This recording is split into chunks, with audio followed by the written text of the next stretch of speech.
किसान टीवी में आपका स्वागत है।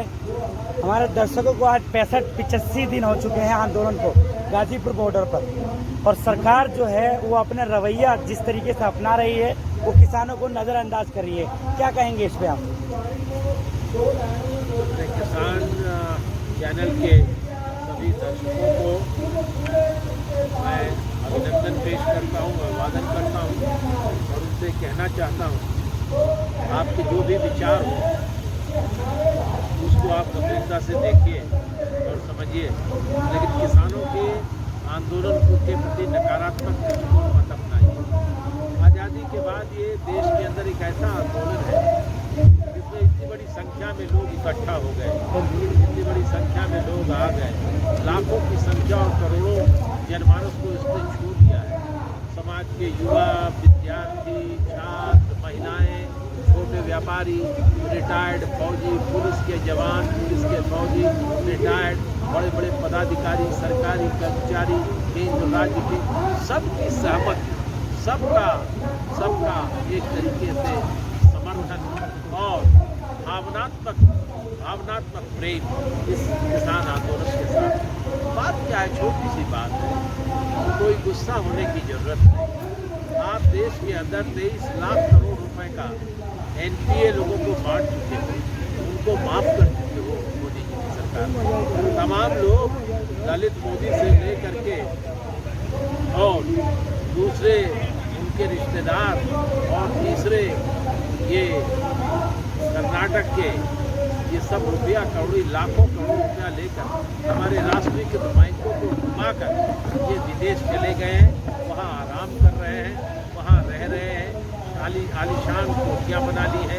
ये सारा बैंकों से पैसा लेकर के मोदी जी, ये आपके मित्र ललित मोदी, उनके मामा जी, उनके और तमाम लोग भाग गए, आप पकड़ नहीं पाए। लोग रोज खाली अखबारों में छापते हो कि वो आ रहे हैं, उनको डिपोर्टेशन हो जाएगा, वहाँ की सरकार से बात हो गई, करोड़ रुपए हमारे बर्बाद कर दिए आपने वकीलों के ऊपर, लंदन में मुकदमा लड़ रहे हैं उनको वापस लाने के लिए। ये सब ड्रामा कब तक चलेगा? आप तो बहुत बड़े ड्रामेबाज हो, आप तो कलाकार हो, आप तो कानपुर की नौटंकी को भी आपने मात कर दिया।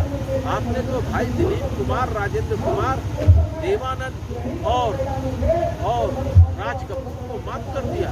वो भी जब फिल्मों में अपने रोल को अदा करते थे और पटकथा के अनुसार उन्हें कहीं रोना होता था तो आंख में ग्लिसरीन डाला जाता था, तब वो रोते हुए पिक्चराइज किए जाते थे। आपने तो बिना ग्लिसरीन डाले ही संसद में, राज्यसभा में रोने का वो नाटक किया और गुलाम नबी आज़ाद जी ने आपके साथ वो जो है इसको कहें कि ताली बजाई खुद। और अब बताइए रोने का क्या मतलब है? आपको किसानों की मौत पर जरा भी आंसू नहीं बहाने का वक्त मिलता है। आप वो 26 जनवरी को आईटीओ के पास जिसे गोली से मार दिया गया, रंदी नवरीत को, उसके बारे में नहीं समझा। उसकी तो 2 महीने पहले ही शादी थी, 29 जनवरी को उसके घर पर पार्टी की, उसकी शादी थी। तमाम दोस्तों यारों को बुलाया था, रिश्तेदार नातेदारों को, इलाके के किसानों को, रामपुर के रहने वाले, उत्तर प्रदेश के गांव के रहने वाले, मार दिया उनको। आप उनके किसने गोली मारी ये नहीं पता लगा रहे हैं क्यों? आपको बड़ी चिंता है कि 250 पुलिस वालों को चोट लग गई, एक भी तो नहीं मरा, लेकिन नवनीत तो मर गया ना। 2 महीने पहले शादी हुई थी ना। अरे मोदी जी, आप बहुत समझदार हैं। आप कहते हैं कि मैं महिलाओं का बड़ा सम्मान करता हूँ, सशक्तिकरण की बात करते हैं। आपने नवनीत की पत्नी को चिट्ठी लिखी, आपने उनको 2-4 लाख रुपए की सहायता की। वो नवनीत की पत्नी जिसके पैरों में बिछिया थी निकल गई, हाथों में कंगन थे निकल गए, आंख से सिंदूर चली गई, आँख में सिर्फ आंसू है। वो दरवाजे के पीछे से हर आते जाते आदमी का शुक्रिया अदा करते रोती है। आपने किसी मंत्री को भेजा वहाँ? आपने राज्य के मुख्यमंत्री को भेजा? नहीं। आप किसानों के साथ अन्याय कर रहे हैं मुख्यमंत्री जी, प्रधानमंत्री जी। प्रधानमंत्री जी, आपने कहा था कि हम अगर सरकार बनाएंगे 2014 में 400 सभाओं में 250 से ऊपर सभाओं में आपने कहा था कि स्वामीनाथन कमीशन की रिपोर्ट को अब पहला काम होगा उसे लागू करेंगे। आज तक तो लागू नहीं हुआ। आप देश की जमीन को कॉर्पोरेट के हवाले कर रहे हैं। सर एक सवाल पूछना चाहूँगा आपसे, गाजीपुर बॉर्डर पर जिस तरीके से सुरक्षा व्यवस्था की बात करें तो सुरक्षा व्यवस्था ऐसे इंतजाम किए गए हैं वो भी किसानों के लिए जो देश के अन्नदाता माने जाते हैं, जैसे कि सीमा पर बैठे हुए हैं आतंकवादी हैं कोई, तो इस तरीके की जो शब्द का भी उपयोग किया गया है किसानों के प्रति। तो सुरक्षा व्यवस्था के लिए जो सुरक्षा किए गए हैं पुलिस प्रशासन की तरफ से, क्या कहेंगे सर? ये सरकार और मोदी जी बिल्कुल एकदम से अकबका गए। ये अपना नियंत्रण, मानसिक नियंत्रण खो बैठे हैं। हमारी सेना और हमारी पुलिस को होना चाहिए सीमाओं पर, तो पता लगाना चाहिए कि 300 kg RDX लेकर जिसने हमारे 42 CRPF के जवानों को मार दिया, आज तक पकड़े नहीं जा पाए। 1 साल हो गया पुलवामा के शहीदों का। लेकिन आप यहाँ झूठ फरेब में कौन तिरंगा ने फहरा रहा था और कौन लाल किले में घुस गया, इसका पता लगाने के लिए घूम रहे हैं। आपने पूरी तरफ नाकेबंदी ऐसे की है, अगर ये नाकेबंदी की होती सीमा पर तो मोदी जी हमारे जवान न शहीद हुए होते।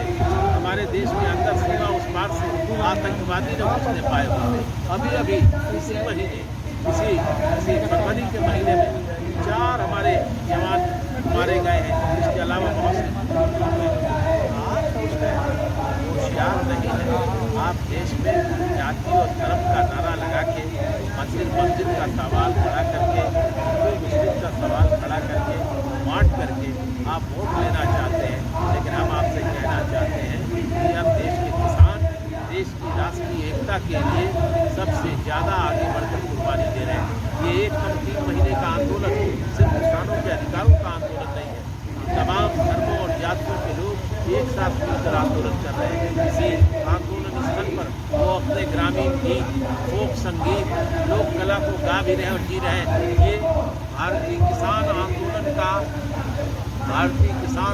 का सांस्कृतिक महोत्सव भी है, इसको भी समझने की जरूरत है। सर ट्वीट की बात करें तो ट्वीट की राजनीति देखने को मिल रही है।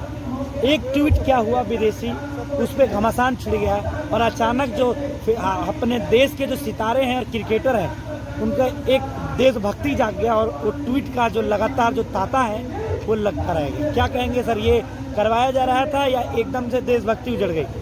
मैं अपने देशभक्तों को प्रणाम करता हूँ, नोटभक्ति को प्रणाम करता हूँ, चल अचल संपत्ति इनकी जो है उसको प्रणाम करता हूँ। ये गरीबों के बहुत बड़े दोस्त हैं, इनसे बड़ा धार्मिक कोई नहीं है। भगवान भी उतने धार्मिक नहीं है जितने धार्मिक ये हैं। तभी तो जब केदारनाथ बद्रीनाथ में महाप्रलय आया था तो सब हजारों लोग बेघर हो गए थे। इन लोगों ने अपने थैली का मुंह भी नहीं खोला था। अपने प्रिय प्रधानमंत्री के मंत्री के जो उनका जो राशि का जो उन्होंने प्राइम मिनिस्टर केयर फंड बनाया हुआ उसमें 1 पैसा नहीं दिया। मैं समझ नहीं पाता।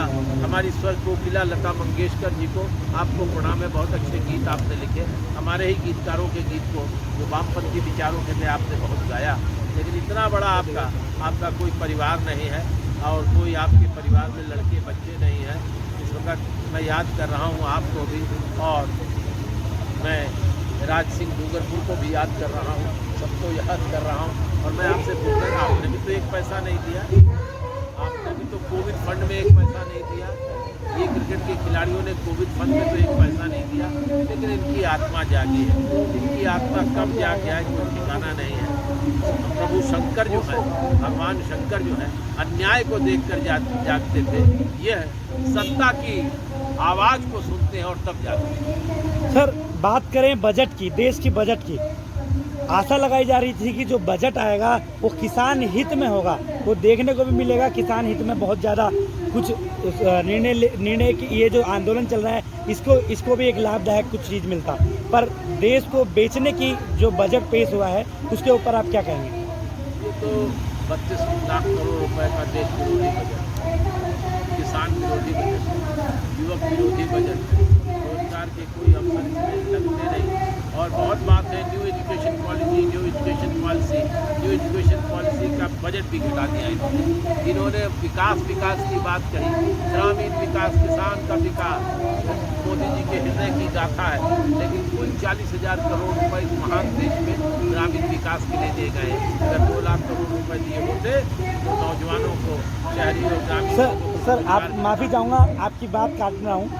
बजट में ये बजट जो था वो देश को बेचने वाला बजट था या किसान हित में या रोजगार पे या इस तरीके की कोई उसमें सीमित के बजट था? ये कोई देश हित का बजट नहीं है, देश बेचो बजट है। इसीलिए इसके अंदर ये कहा गया है, सीतारमन ने घंटों का 2 घंटे के भाषण में देश बेचने का पूरा इंतजाम बताया। LIC बेचो, GIC बेचो, रेलवे बेचो, रेल बेचो, देश बेचो, बेचो, सब कुछ बेचो। दूसरे वाला बचे तो आत्मा बेचो, जमीन बेचो। सर आंदोलन जो चल रहा है 85 दिनों से, कोई लगभग निर्णय निकल के नहीं आ रहा है। उसके लिए जो अधिवक्ता हैं भारतीय किसान यूनियन के राकेश टिकैत जी, वो जगह जगह गांव में जाकर के महापंचायतों का दौर चालू है। उससे कहीं ना कहीं क्या संदेश मिल पाएगा सरकार तक? ये महापंचायत सिर्फ आपको यहाँ दिखाई दे रही है, केरल में महापंचायत हो रही है, बेंगलोर में हो रही है, कर्नाटक में हो रही है, बंगाल में हो रही है, झारखंड में हो रही है। ग्राम पंचायतों की बैठक हो रही है, ग्राम पंचायतों से प्रस्ताव पारित हो रहे हैं कि हम तीनों कानूनों को नहीं मान रहे। तो सिर्फ भीड़ की पंचायत हो रही है, इस तरफ अच्छी बात है, लेकिन लोगों ने नीचे ग्रास रूट तक पंचायतें करके इस सरकार के खिलाफ लोगों का मन और मस्तिष्क बन चुका है। किसान मैदान में है, ये अच्छी बात है कि बड़ी महापंचायतें भी हो रही है, इससे भी बल मिल रहा है किसानों को। सर आखिरी सवाल मेरा, इतने दिन हो चुके हैं, सरकार नज़रअंदाज कर रही है आंदोलन को, क्या संदेश देना चाहेंगे? एक आखिरी सवाल के साथ समाप्त करूँगा। हम लड़ते रहेंगे, सरकार हमारी परीक्षा ले रही है, हम भी सरकार को परीक्षा दे रहे हैं, लेकिन अगर हम हार गए तो जमीनें हार जाएंगी। अगर हमने सरकार को सब अपने साथ कर लिया तो हमारी जमीनों की हिफाजत हो जाएगी। अंबानी अडानी के और भी बहुत से इलाके हैं घूमने के लिए, मोदी जी उसको देखिए। हम किसानों की जमीनों को छोड़ दीजिए, और किसानों से जो थोड़ा पस्त हो रहे हैं उनसे भी कहना चाहता हूँ कि कंपनी अंधेरी रात में दिल की लगी से प्यार कर, और सुबह जरूर आएगी, सुबह का इंतजार।